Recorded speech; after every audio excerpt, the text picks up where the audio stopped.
Les prix mondiaux du cuivre ont dépassé 13 000 $ la tonne, ravivant l'optimisme dans le secteur minier tanzanien, alors que ce métal prend une importance stratégique dans la transition énergétique mondiale. Longtemps éclipsé par l'or, le cuivre apparaît désormais comme l'un des minerais les plus prometteurs de Tanzanie. Les exportations de cuivre vers la Chine, l'un des principaux partenaires commerciaux de la Tanzanie, ont atteint près de 25 millions de dollars pour le seul mois de novembre 2025.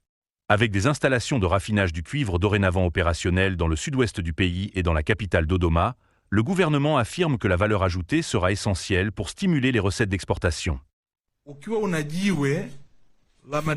Dans le passé, une roche contenant du cuivre n'était rien d'autre qu'une roche. Aujourd'hui, nous pouvons la transformer localement en cathode de cuivre, ce qui ajoute de la valeur. Auparavant, ce niveau de transformation n'était pas disponible dans le pays. Notre objectif actuel est d'aller encore plus loin, en produisant des tiges de cuivre et des fils finis prêts à l'emploi. Selon les autorités, environ 13,7 millions de tonnes de gisements de cuivre ont été identifiés en Tanzanie. Au cours des 5 dernières années, la production de cuivre a plus que doublé, passant d'un peu plus de 21 000 tonnes en 2020 à plus de 44 000 au début de l'année dernière.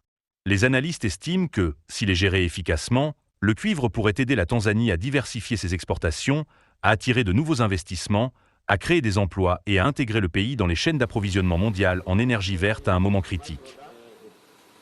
Le secteur minier tanzanien est depuis longtemps dominé par l'or, qui représente approximativement 90% des exportations de minerais.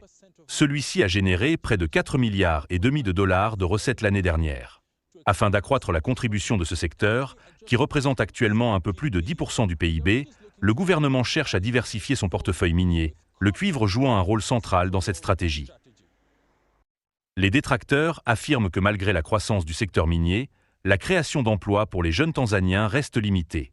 Selon eux, ce secteur repose fortement sur des opérations à forte intensité capitalistique qui nécessitent des compétences spécialisées, laissant peu de place à la main-d'œuvre locale non qualifiée.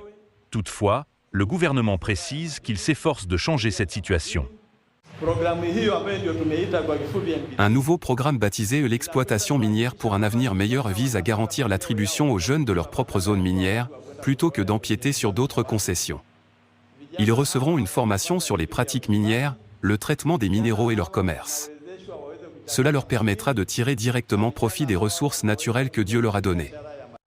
Grâce à l'augmentation des investissements et à la demande mondiale soutenue, la production de cuivre tanzanienne devrait dépasser 205 000 tonnes d'ici 2030. Le gouvernement espère que l'augmentation des revenus tirés du cuivre contribuera à ouvrir une nouvelle phase de croissance économique qui profitera à la fois au pays et à sa population.